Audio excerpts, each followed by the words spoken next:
Every time I come here, and I always try to leave early. Meredith Vega knows that UNLV's campus is not one of the safest areas of the Valley. It is kind of scary to think that there's assaults happening, and I think there needs to be more action with the staff or more, awareness of the situations happening. On Southern Nevada college campuses, forcible sex offenses are rare, while liquor violations are more common, according to the most recent reports made under the Act. Well, I feel as if crime shouldn't be a part of school, but it happens because we're teenagers. Or we're not necessarily teenagers, but we're adolescents. We do stupid things, we drink. Certain people choose to smoke. UNLV is one of the state's largest college campuses with residential housing, reported the highest number of liquor law violations and drug violations, with the majority of them occurring on campus. The most recent incident that occurred on campus happened Friday in the South Residence Halls, making it the second housing fire of this year. Like I said, it's currently under investigation. I know the fire departments, the fire marshals were out doing an investigation. UNLV police have stepped up surveillance along the campus perimeter, parking lots, and in residence halls. They say the new statistics show their efforts are working. If we catch the violators, if it turns out that this fire was an arson and purposefully set, and we catch the violators, they'll be prosecuted to the full extent of the law. We'll make the arrest, and they'll go through the criminal justice system. For Studio G, I'm Shelly Salbedo. Hi, would you like to buy some Girl Scout cookies? It is bold, brilliant, and a question to some. An 11-year-old sold her Girl Scout cookies in front of a marijuana dispensary in San Francisco. Her mother got permission ahead of time, but would you let your daughter do it? As a mother and a troop leader, I feel that our girls are learning business skills when they're selling cookies, regardless of what type of establishment they're selling them in front of. And with medicinal marijuana dispensaries, I don't have a problem with it.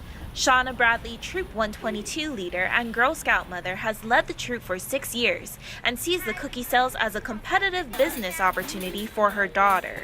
Our strategies to sell our cookies is to really just get out there, smile, we'll walk around the block, we'll do as many booths as we can. Girl Scouts of Southern Nevada say that safety is the #1 concern. Where they decide to sell is up to the parents. Our priorities for our girls, as with most things, is safety first. So any opportunities that come across our doorstep, that's how we evaluate it. Colorado Girl Scouts are told to stay away from pot shops, but sales in front of particular companies is not the issue. It is a legal business and it's a legal store. And so if it's a safe location, but based on our criteria, that would be okay. When and if that does become a problem for Southern Nevada, we will look into it as we've looked into all of our locations with safety as a message. The San Francisco mother thought that this tactic was a good way to have a discussion with her daughter about drugs, as the Girl Scouts sold over 100 boxes of cookies in nearly 2 hours. We talk a lot about drugs in our household and making good choices and life choices. I don't think that selling cookies in front of a marijuana dispensary would be my personal way of teaching my daughter anything. Reporting from Studio G. I will try to serve God and my country, to help people at all times. I'm Shelly Salbedo. Students are definitely not in line to check out a book at the Lead Library, but for a short break to play with a man's best friend, or in this case, a student's best friend. I'm here because I love dogs and puppies and animals, and it seemed like a good idea because I'm so stressed out. And I guess that's the reason why they're here. Delta Pet Partners teamed up with UNLV, encouraging students to take a pause from their studies and recharge for a few minutes with therapy dogs. For your students, it is a nice break. There's nothing greater than holding a dog. Sue Grunfest, instructor and evaluator for the Delta Pet Partners program, says that these dogs have a special story behind them. He has some neurological damage, as you see, and we have to help him a little bit more than other dogs. Benny was returned 4 times to the rescue, with no one knowing what was wrong with him. Serving as an advocate, Benny, along with his owner, hopes that this program will allow students to notice that it's more than just a break. We want to encourage adopting, especially older dogs or special needs dogs. Finals can be overwhelming, but taking a break with your furry little friends like Petey here can take the stress away from students.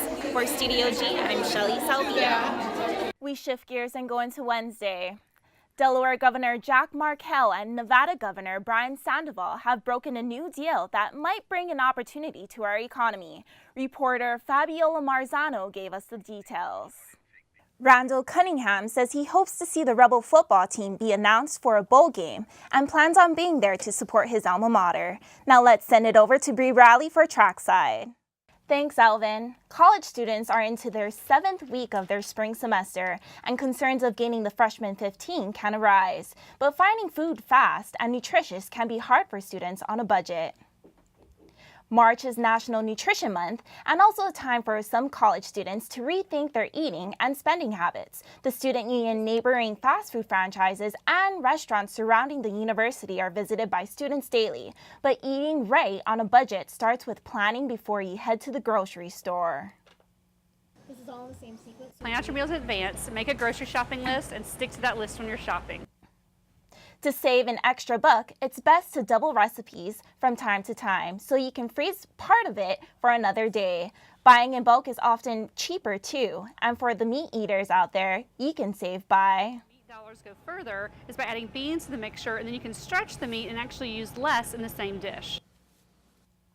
Controlling your portion size can help your budget, weight, and your eating habits. Experts say that we tend to eat whatever is placed in front of us. Well, that does it for this Thursday's show of Studio G. I'm Shelly Salbedo. And I'm Nicole Reynolds.